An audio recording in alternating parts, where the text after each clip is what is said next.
Panginoon ay purihin, ngalan niya ay dakilain. Panginoon, ikaw ang may likha ng langit, dagat at lupa, ng buwan, araw at mga bituin, tanang nilalang sa papawirin. Panginoon ay purihin, ngalan niya ay dakilain. Panginoon ay purihin, ngalan niya ay dakilain. Ngalan niya ay dakilain. Sa ngalan ng Ama, at ng Anak, at ng Espiritu Santo, Amen. ang pagpapala ng ating Panginoong Jesucristo, ang pag-ibig ng Diyos Ama, at ang pagkikipagkaisa ng Espiritu Santo, naway sumainyong lahat. At sumaiyo rin. Mga kapatid, sa araw ding ito ay ginugunita natin ang kapistahan ni San Martin ng Tours, isang obispo ng ating simbahan. Aminin muna natin, mga kapatid, ang ating mga kasalanan upang tayo maging marapat gawanap sa banal na pagdiriwang. Inaamin ko sa makapangyarihang Diyos at sa inyo mga kapatid, na lubha akong nagkasala sa isip, sa salita at sa gawa at sa aking pagkukulang. Kaya isinasamo ko sa mahal na Birheng Maria, sa lahat ng mga anghel at mga banal, at sa inyo mga kapatid, na ako'y panalangin sa Panginoong ating Diyos. Kawan tayo na makapangyarihang Diyos, patawarin tayo sa ating mga kasalanan, at patnubayan tayo sa buhay na walang hanggan. Amen. Panginoon, kaawaan mo kami. Panginoon, kaawaan mo kami. Kristo, kaawaan mo kami. Kristo, kaawaan mo kami. Panginoon, kaawaan mo kami. Panginoon, kaawaan mo kami. Manalangin tayo.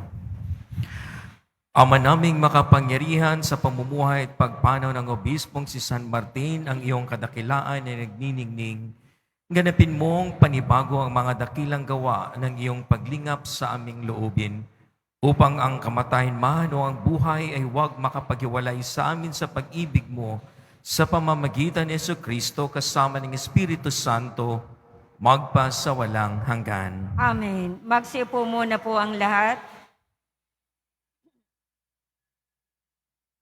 Pagbasa mula sa sulat ni Apostol San Pablo sa mga taga-Roma.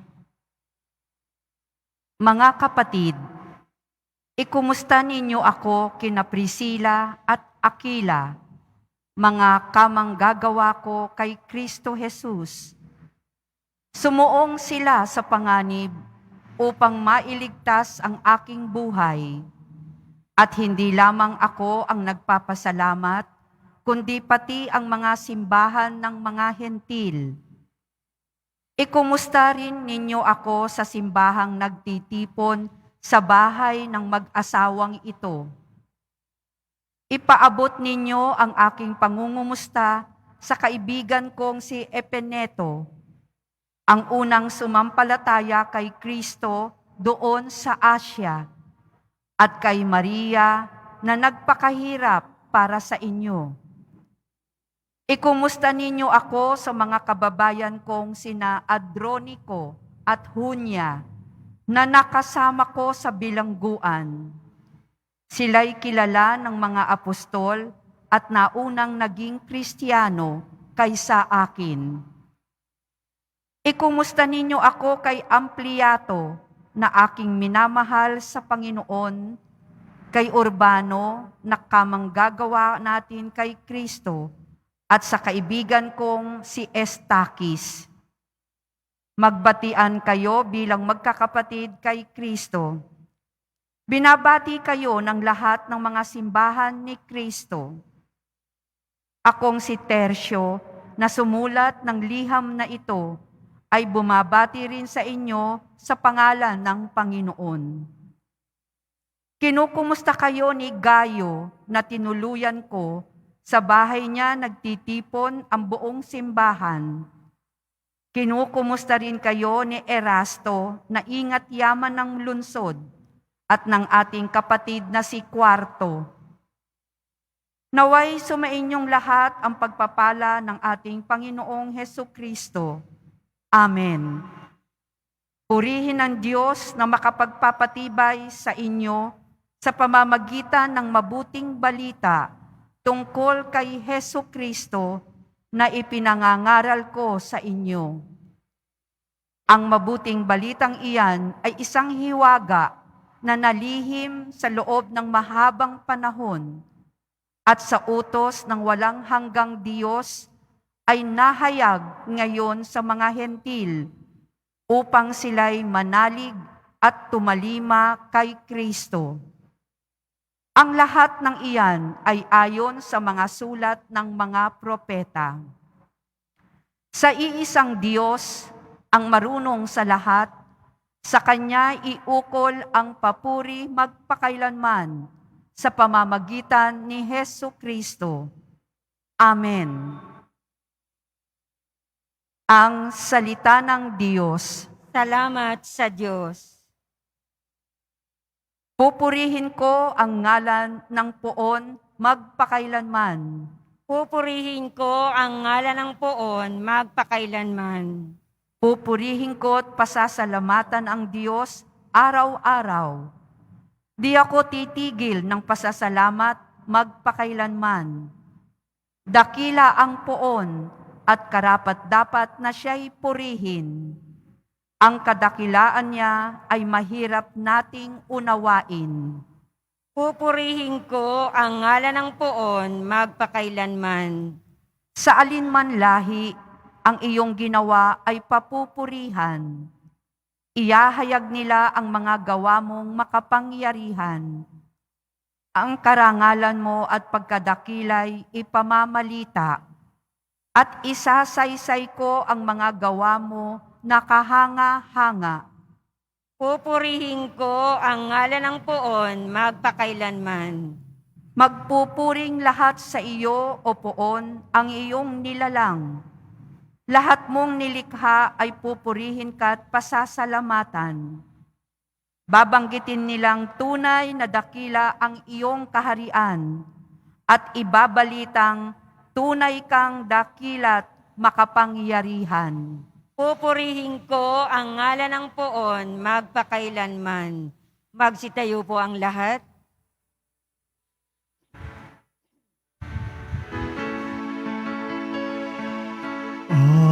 Hallelujah, Hallelujah,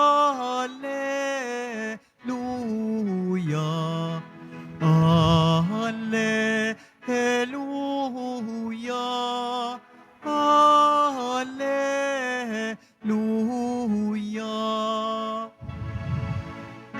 Si Kristo ay naging dukha upang tayo'y managana sa bigay niyang pagpapala. Hallelujah, Hallelujah,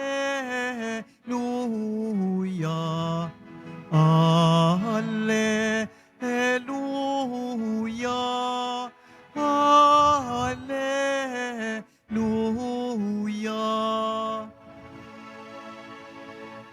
Sumainyo ang Panginoon. At sumaiyo rin. Ang mabuting balita ng Panginoon ayon kay San Lucas. Papuri sa iyo, Panginoon.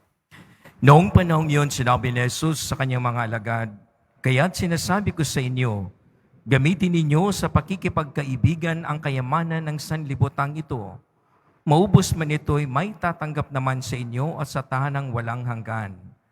Ang mapagkakatiwalaan sa maliit na bagay ay mapagkakatiwalaan sa malaking bagay. Ang magdaraya sa maliit na bagay ay magdaraya rin sa malaking bagay. Kung hindi kayo mapagkatiwalaan sa mga kayamanan ng sanlibutan ito, sinong magtitiwala sa inyo ng tunay na kayamanan?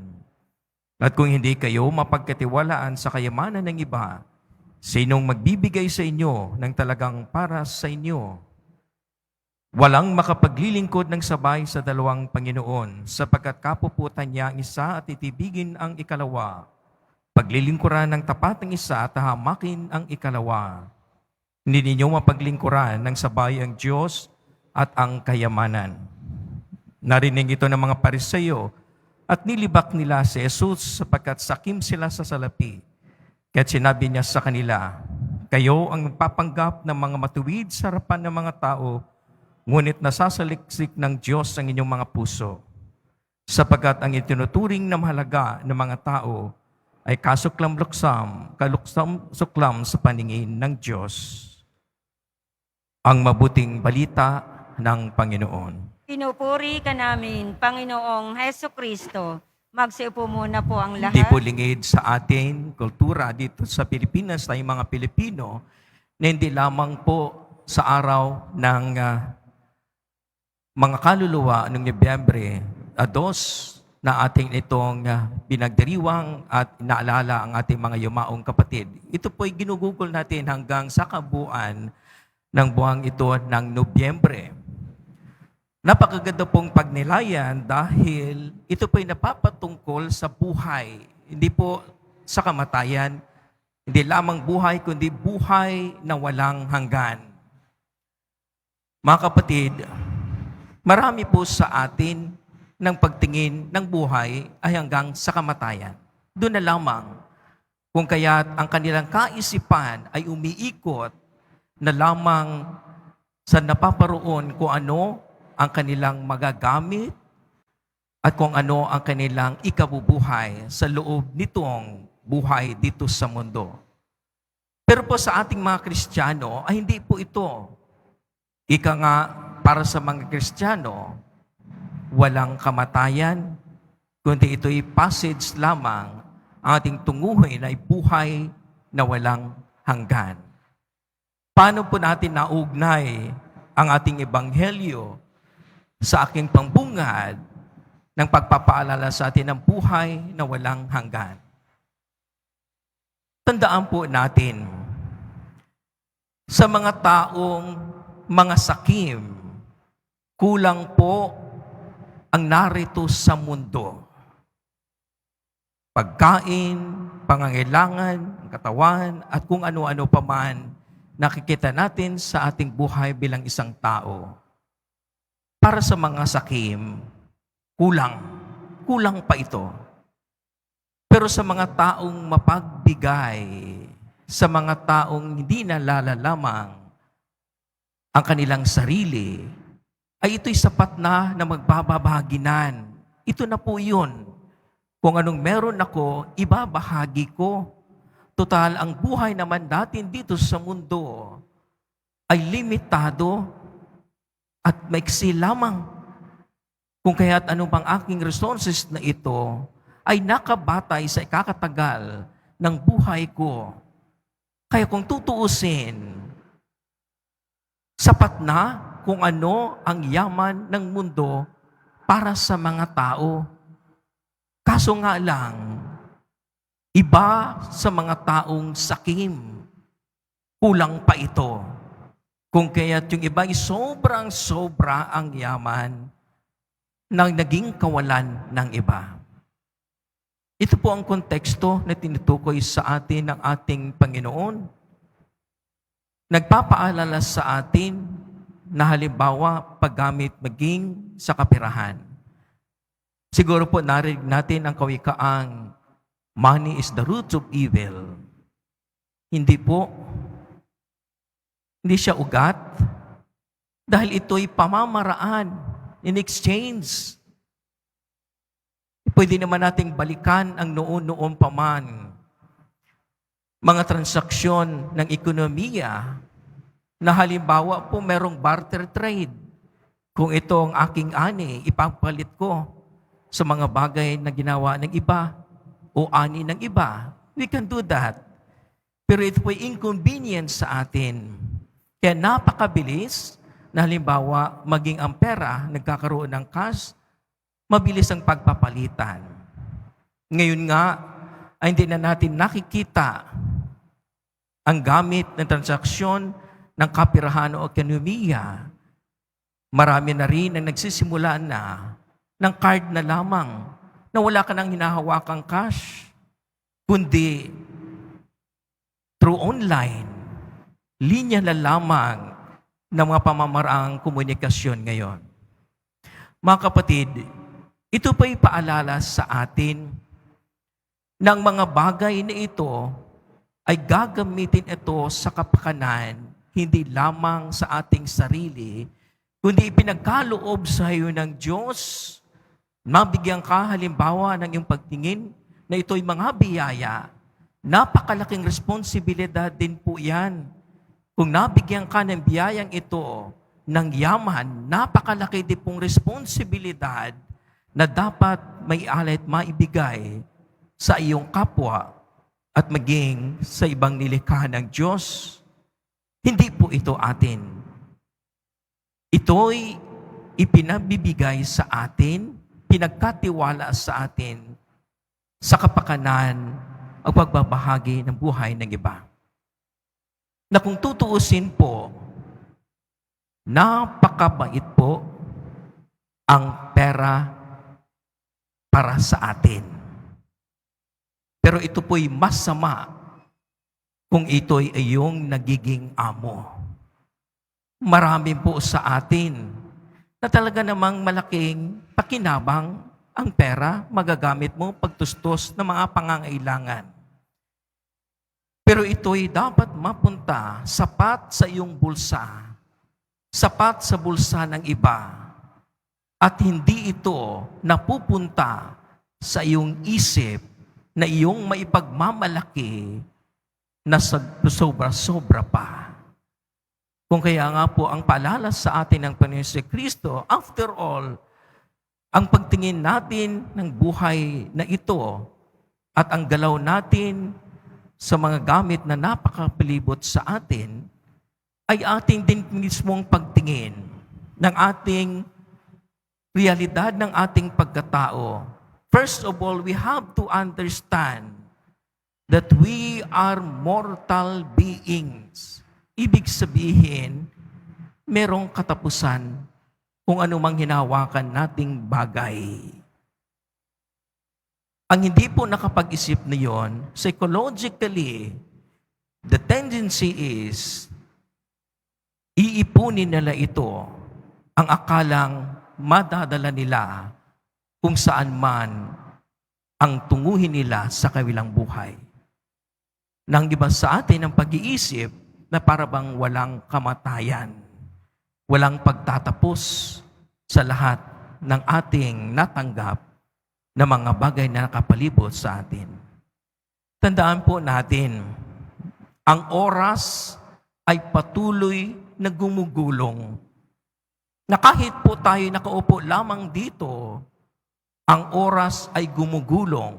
Saan papunta? Sa ating libingan.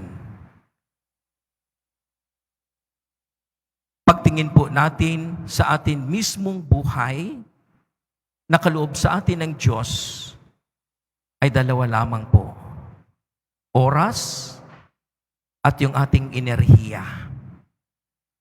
Na ibig sabihin, kung alam po natin na gumugulong ang oras, na kahit tayo nakaupo, na kahit tayo'y natutulog, gumugulong po ito.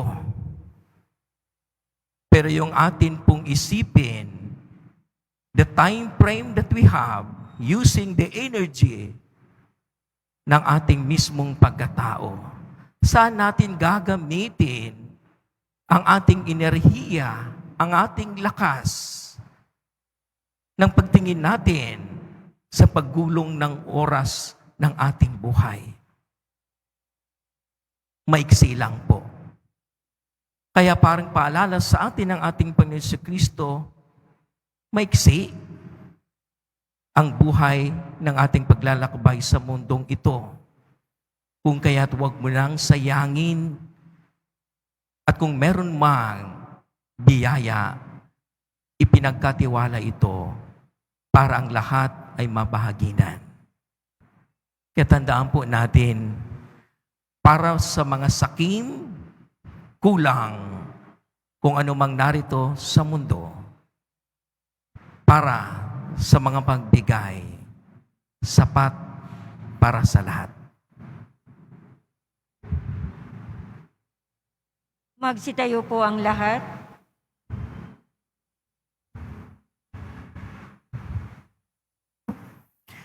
Mga kapatid, pinagkakatiwalaan tayo ng Diyos ng mga biyayang magagamit para sa kanyang kaluwalhatian at kabutihan ng kapwa. Idalangin natin na maging responsable nawa tayo sa lahat ng ito at maging karapat-dapat sa kanyang pagtitiwala. Sa bawat kahilingan ating itutugon, Panginoon, bigyang lakas mo kami sa iyong pamamaraan. Panginoon, bigyan lakas mo kami sa iyong pamamaraan. Bilang simbahan, tayo naway maging mapagkakatiwalaan sa ating paglilingkod sa mga dukha. Manalangin tayo. Panginoon, bigyan lakas mo kami sa iyong pamamaraan. Ang mga opisyal ng gobyerno naway maging responsable at tapat sa paggamit ng mga ari-arian ng gobyerno. Manalangin tayo. Panginoon, bigyan lakas mo kami sa iyong pamamaraan. Atin nawang mapaglabanan ang pagkagahaman sa pamamagitan ng pagiging mapagbigay araw-araw. Manalangin tayo. Panginoon, bigyang lakas mo kami sa iyong pamamaraan. Ang mga dukha at may sakit naway tumanggap ng suporta mula sa mga mapagmalasakit at mabubuting loob ng mamamayan. Manalangin tayo. Panginoon, bigyang lakas mo kami sa iyong pamamaraan. Ang mga yumao naway tumanggap ng walang hanggang yaman ng kalangitan. Manalangin tayo. Panginoon, bigyang lakas mo kami sa iyong pamamaraan. Makalangit na matulungan mo kaming wag na matangay ng tukso ng salapi, bagkus hanapin ang tunay na kayamanan ng iyong kaharian. Iniling namin ito sa pamamagitan ni Kristong ating Panginoon. Amen. Magsiupo muna po ang lahat.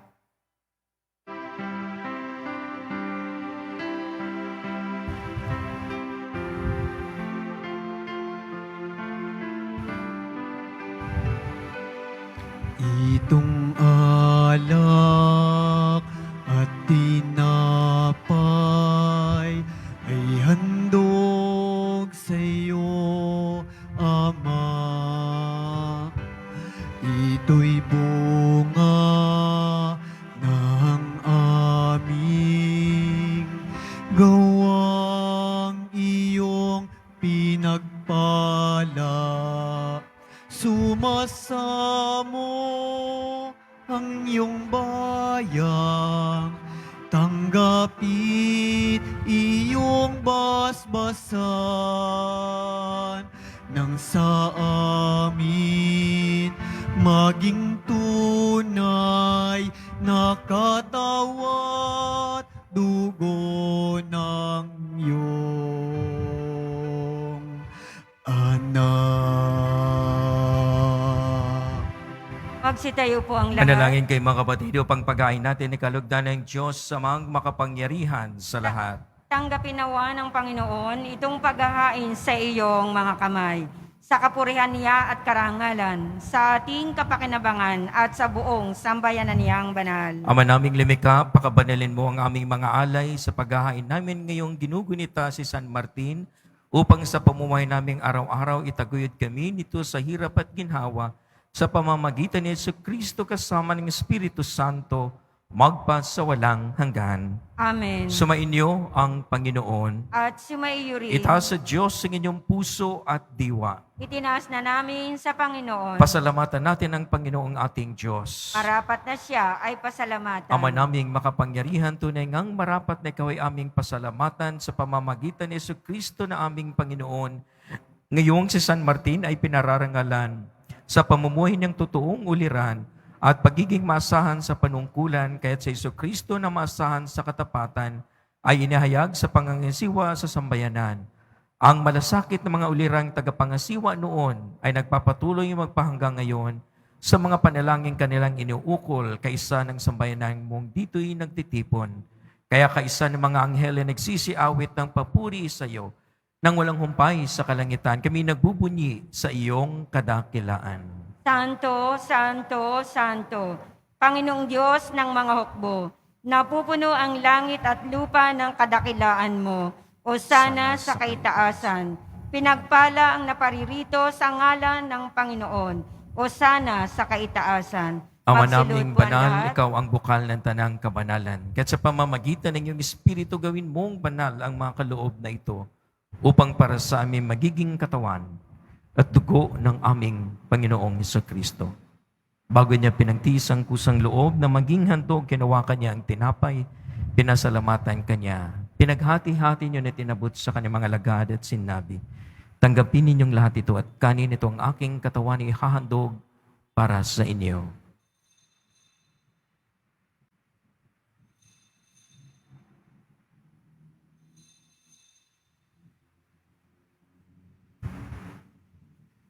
Gandi naman yung matapos ang hapunan, hinawakan niya ang kalis. Muli kanyang pinasalamatan.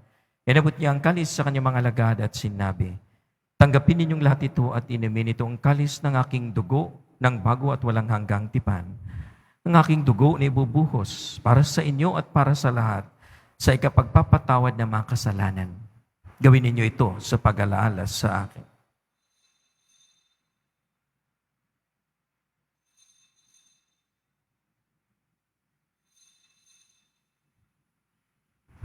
Magsitayo po ang lahat.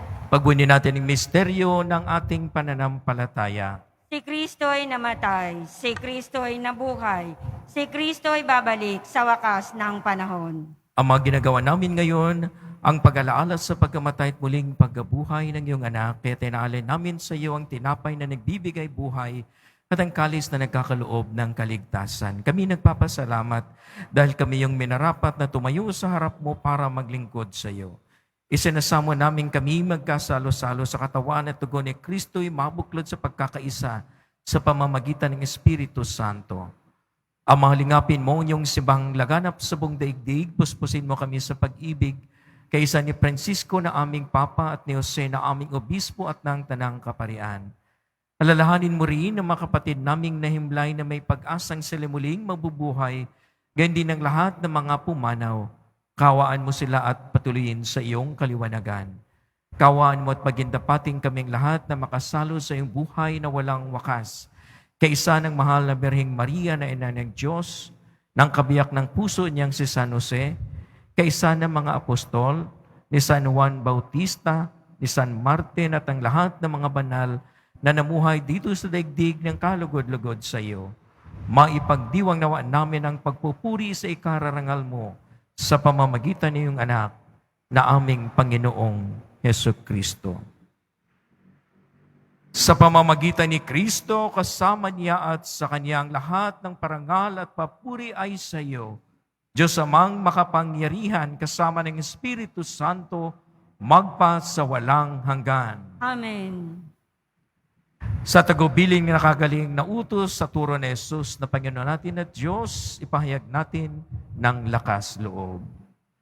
Ama namin, sumasalangit ka, sambahin ang ngalan mo, mapasa amin ang kaharian mo, sundin ang loob mo dito sa lupa para nang sa langit. Bigyan mo kami ngayon ng aming kakanin sa araw-araw, at patawarin mo kami sa aming mga sala, para ng pagpapatawad namin sa nagkakasala sa amin. At huwag mo kaming ipahintulot sa tukso, at iadya mo kami sa lahat ng masama. Iniling namin kami adya sa lahat ng masama, pagkalooban ng kapayapaan araw-araw, iligtas sa kasalanan at ilayo sa lahat ng kapahamakan, samantalang aming pinananabikan ng dakilang araw ng pagpapahayag ng tagapagligtas naming sa Hesukristo. Sapagkat iyo ang kaharian at ang kapangyarihan at ang kapurihan magpakailanman. Amen. Panginoong Hesukristo, sinabi mo sa iyong mga apostol, kapayapaan ang iniiwan ko sa inyo.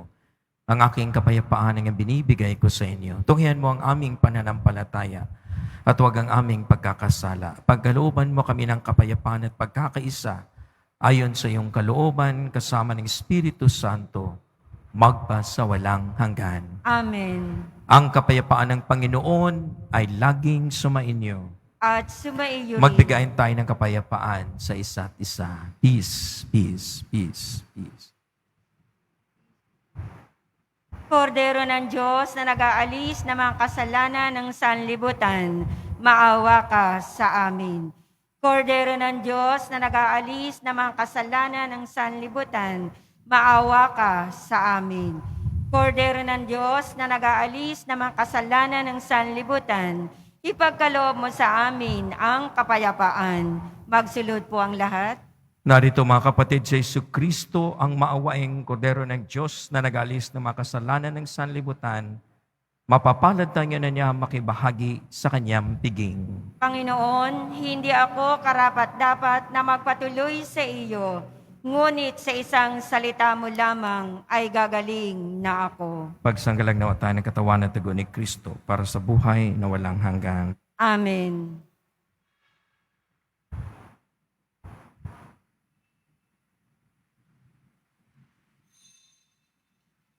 Para sa lahat ng tatanggap ng banal na komunyon, sasagot po tayo ng amen pagkasabi ng pari o ng lay minister ng katawan ni Kristo at isubo agad sa bibig bago umalis sa harapan ng pari o lay minister. Sumunod po tayo. Maraming salamat po.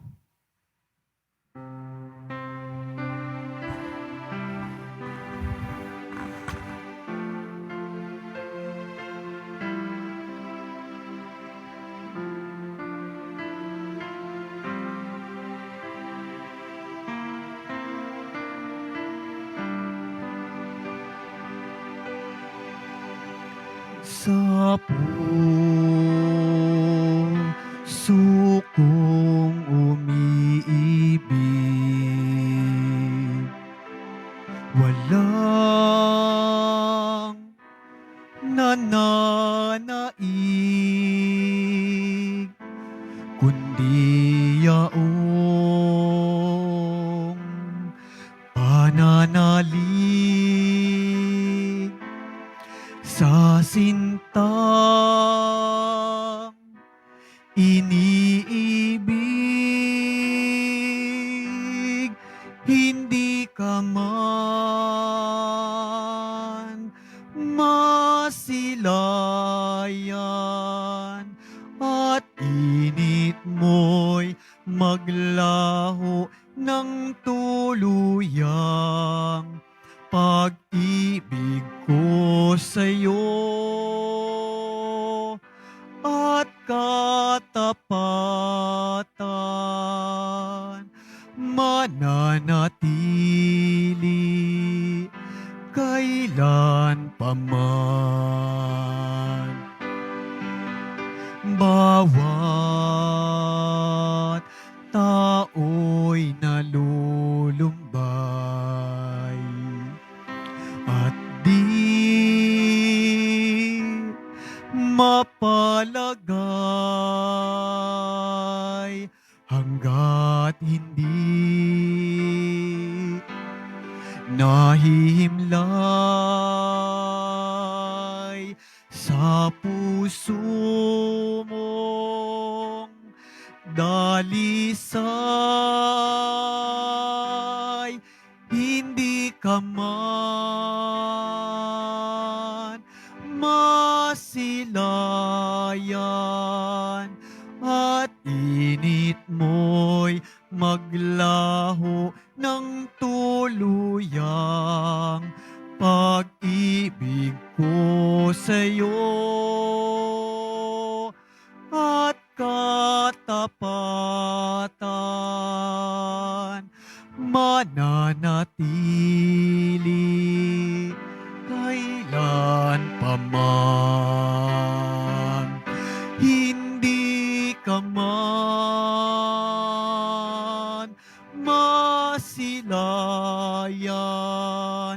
at init mo'y maglaho ng tuluyan pag-ibig ko sa'yo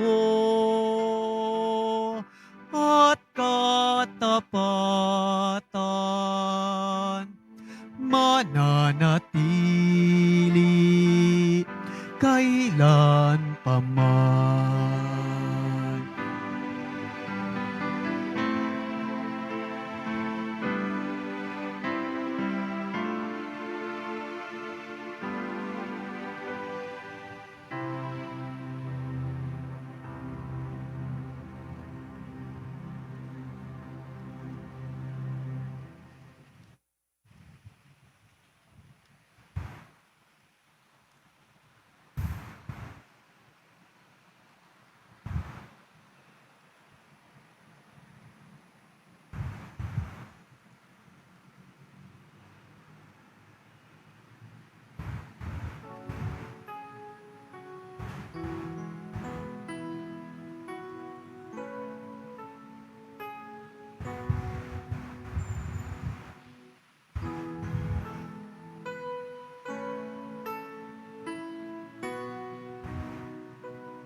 Announcement. Available na po ang opisyal na kalendaryo para sa taong 2024 ng ating parokya. Sa mga nagnanais bumili, maaari kayong magpunta sa ating parish office. Ito po ay nagkakahalaga ng 80 pesos. May karagdagang discount sa bulk orders. Available pa rin po ang ating mga All Souls envelope sa mga nagnanais. Maaari kayong kumuha malapit sa mga pintuan ng ating simbahan o sa information guard. Isulat lamang po ang mga pangalan ng mga kamag-anak, kaibigan at mga kakilalang na mayapa o sumakabilang buhay na. At sa buong buwan ng Nobyembre, ito po ay ating isasama sa lahat ng mga misa na nagaganap sa ating parokya. Pagkatapos ng misa, wiwisikan po ang lahat ng banal na tubig. Pinakikiusapan ang lahat na manatili lamang muna sa inyong mga lugar. Tanging sa Quezon Boulevard o sa Plaza San Juan lamang ang labasan ng lahat. Sumunod po tayo. Maraming salamat po sa inyong pagdalaw at pagsisimba sa Basilica Minor at Pambansang Dambana ni Jesus Nazareno. Magsitayo po ang lahat. Manalangin tayo. Ama naming mapagmahal, ipagkaloob mong sa aming nagsasalo-salo sa pagiging pagkakaisa, ang ganap na pasyang sundin ng loob mo sa lahat ng bagay upang katulad ng buong pagtatalaga ni San Martin sa iyo, kami ay maging marangal sa pagiging para sa iyong totoo, sa pamamagitan ni Jesucristo kasama ng Espiritu Santo, magpa sa walang hanggan. Amen. Sumainyo ang Panginoon. At sumaiyo rin. Mahal na pong Isus Nazareno, inahayag mo sa pamamagitan ng krus ang walang maliw na pag-ibig ng Diyos sa sangkatauhan.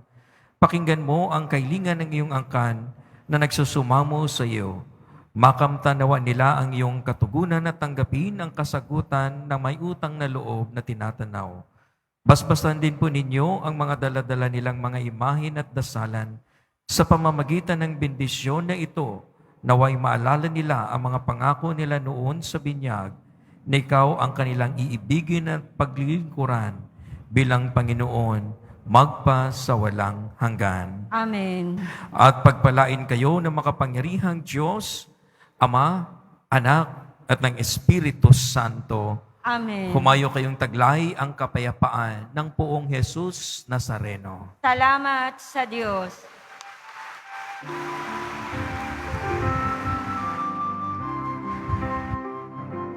Nuestro Padre Jesus Nazareno, sinasamba ka namin. Pinipinto ka namin. Aral mo ang aming buhay at kaligtasan. Nuestro Padre Jesus Nazareno, iligtas mo kami sa kasalanan. Ang krus mong kinamatayan ay sagisag ng aming kaligtasan. Nuestro Padre Jesus Nazareno, dinarangal ka namin. Nuestro Padre Jesus Nazareno, nilulwalhati ka namin. Nuestro Padre Jesus Nazareno, dinarangal ka namin. Nuestro Padre Jesus Nazareno, nilulwalhati ka namin.